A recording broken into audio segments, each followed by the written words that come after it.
Assalamualaikum Bu, perkenalkan saya Dr. Ainun yang bertugas di klinik pada siang hari ini. Jadi Ibu, saya nanti akan melakukan tanya jawab kepada Ibu. Ibu tidak usah khawatir, Ibu sebaiknya mengatakan sejujurnya karena ini akan menyangkut pada pengobatan Ibu yang akan datang. Ibu nggak usah khawatir karena saya akan menjamin kerahasiaannya.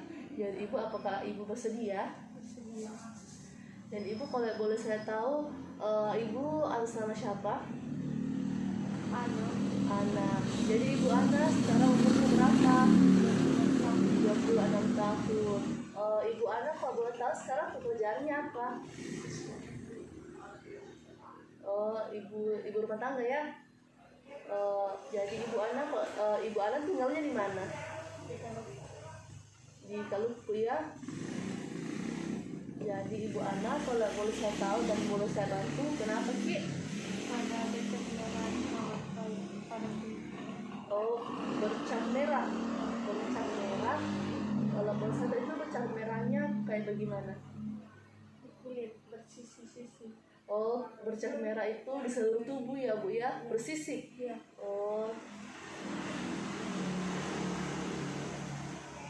Itu lokasinya di seluruh tubuh ya Bu ya? Iya dong. Ini sejak kapan Bu? Itu 4 bulan. Sudah hampir lebih 4 bulan ya Bu. Ini bercak bulan Ibu atau terus menerus?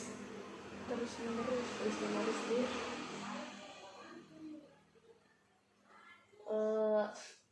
Makin memberat nih Bu Di. Iya dong. Kalau boleh saya tahu bagaimana perjalanan penyakit Bu? Apa langsung saya tiba-tiba muncul atau bagaimana Bu? Gatal kalau keringat atau saat basah. Pada saat Ibu berkeringat atau basah terasa gatal nih Bu Di. Iya dong. Apa ada rasa terbakar? Tidak ada. Kalau ada, apakah ada pernah Niki ini sebelumnya, rasakan sebelumnya? Belum pernah. Kalau keluarga pernah merasakan ini? Tidak ada juga. Jadi untuk saat ini aktivitas apakah sering mengurusi tanaman atau sering bersih-bersih kah? Tidak juga. Jadi kalau boleh saya tahu ada penyakit seperti diabetes kah atau hipertensi? Kalau ada penyakitnya begini? Kalau pernah Niki ini berobat? Sudah berobat tapi ada perubahan. Sudah Niki berobat tapi ada perubahan. Kalau boleh saya tahu itu obatnya apa? Tidak tahu. Tidak tahu juga obatnya apa Di. Terus kalau keluarga tadi ada riwayat penyakitnya? Tidak ada. Ada alergi seperti alergi obat kah atau apa? Tidak ada Di. Jadi saya ulang ya, Ibu Ana umur 26 tahun, pekerjaan ibu rumah tangga, alamatnya di Kalukku. Ini bercak bersisik di seluruh tubuh Di. Sudah 4 bulan dan makin memberat. Ini muncul pada saat berkeringat dan pada saat basah Di. Sudah ada berobat tapi itu apa obatnya. Terus tidak ada juga penyakit apa-apa dan tidak ada dirasakan apa-apa. Kalau misalnya kayak demam Ki? Tidak. Nyeri ulu hati kah? Tidak. Atau sesak napas atau nyeri dada? Tidak. Sakit perut? Tidak ada. Buang air besar dan air kecil kah? Lancar. Jadi tadi Ibu berdasarkan anamnesis ini saya menduga bahwa Ibu ini beberapa penyakit. Nah, yang pertama itu Ibu bisa jadi ini ada dibilang penyakit pityriasis vulgaris. Bisa juga Ibu ini penyakit pityriasis rosacea. Bisa juga ini Ibu penyakit dermatitis seborrheic. Ya Bu, jadi Ibu untuk menegakkan diagnosis Ibu, saya mungkin akan nanti melakukan beberapa pemeriksaan. Saya mungkin akan menggerok sedikit di luka Ibu, mungkin agak tidak terasa nyaman, tapi saya akan lakukan sebaik mungkin. Segala hasil akan saya rahasiakan. Ibu, apa ada yang ingin mau ditanyakan? Ya. Apa Ibu bersedia? Bersedia. Ya baik Bu, silakan ke meja pemeriksaan. Nah, di sini saya akan mempersiapkan alat tambahan. Di sini ada kaca objek. Nah, kaca objeknya itu telah saya bersihkan dan sudah dalam keadaan bersih dan siap dipakai. Terus ada kaca pembesar, dan kapas alkohol. Sebelum saya melakukan pemeriksaan, saya telah melakukan cuci tangan dan telah memakai handscoon.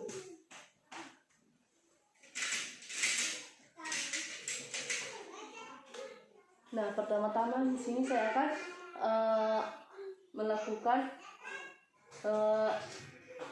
memastikan bahwa lokasi-lokasi yang terdapat pada luka. Nah, di sini terdapat semua pada luka pada seluruh badannya, terus termasuk di bokong si pasien. Nah, saya mengambil sampel di bokong pada pasien.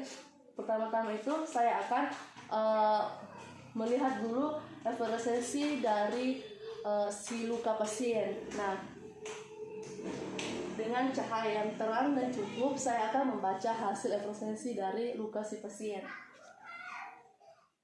Nah, di sini pada luka si pasien di sini terdapat multiple patch erythema, di mana kita ketahui bahwa erythema merupakan dasar merah dan patch merupakan itu adanya perubahan warna yang signifikan, yang ukurannya itu bervariasi, bentuknya itu bervariasi, ukurannya itu lebih dari sentimeter, lebih dari 1 cm, tidak disertai perubahan dari konsistensi maupun permukaan.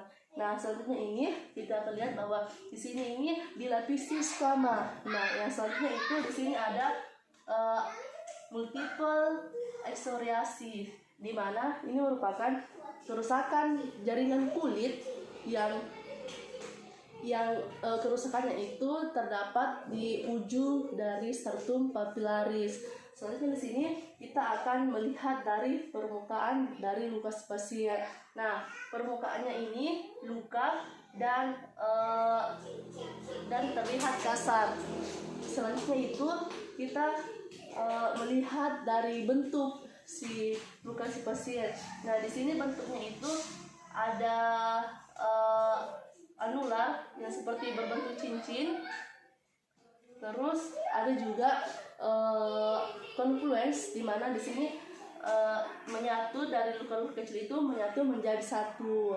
Nah, saat yang pertama yang saya lakukan yaitu pemeriksaan fenomena tes lilin, di mana saya menggunakan ujian kaca objek yang tumpul. Nah, saya akan dulu luka mana. Nah, saya sini akan melakukan mengambil sampel pada luka yang di sini.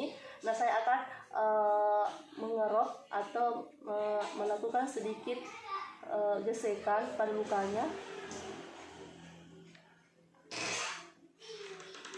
Nah, kemudian di sini terlihat warna putih, di mana warna putihnya itu seperti tetesan lilin. Jadi tes fenomena tes lilin ini positif. Jadi fenomena tes lilinnya ini positif. Selanjutnya yang tes kedua yaitu tes Auspitz, di mana sama kayak tadi saya melakukannya di bagian arah sini. Saya akan mengerok-ngeroknya. Setelah itu kita berhenti dulu, diamkan, kemudian kita mengerok lagi atau menggores-goresnya lagi.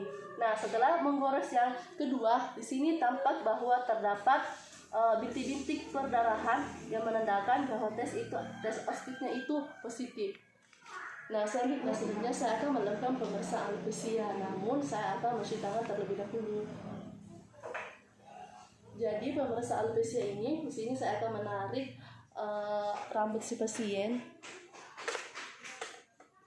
Nah, saya akan menarik rambut si pasien dengan menggunakan jari telunjuk maupun jari tengah. Nah, di sini saya akan menariknya dengan kekuatan sedikit, lebih ringan maupun berat. Kemudian kita tarik. Nah, di sini tampak dia ada rambut, berarti tes alvesia dari pasien ini negatif. Adapun kalau positif, berarti kita bisa menarik terdapat rambut itu lebih dari 6. Ini menandakan bahwa dari tes pasien itu aktif, yang artinya bahwa terdapat alopecia pada si pasien. Baik Ibu, pemeriksaan telah selesai. Silakan dulu di tempat sebelumnya ya Bu. Jadi Ibu tadi telah melakukan beberapa pemeriksaan. Nah, dan untuk hasilnya itu pada saat kita melakukan tes fenomena tes lilin, hasilnya itu positif, auspis juga begitu positif, alopecia negatif. Jadi ini menunjukkan bahwa pada saat 2 tes itu positif, bahwa ibu itu mengalami psoriasis vulgaris, di mana ibu ini merupakan kelainan kulit. Jadi ibu tidak usah khawatir karena ini ada obatnya. Nanti saya akan memberikan ibu beberapa obat dan salep. Jadi ibu, saya sarankan ibu meminum obat dan salep itu dengan teratur, terus rajin berolahraga, terus makan makanan sehat, terus pada saat ibu mandi pada bagian merah tadi ibu jangan pakai sabun ya bu. Kemudian ibu mandi itu menggunakan air hangat ya bu. Jadi ibu, untuk sampai saat ini apa ada yang ingin ditanyakan? Ya, Dok. Baik ibu, terima kasih atas kerjasamanya ibu, semoga cepat sembuh ya bu. Terima kasih.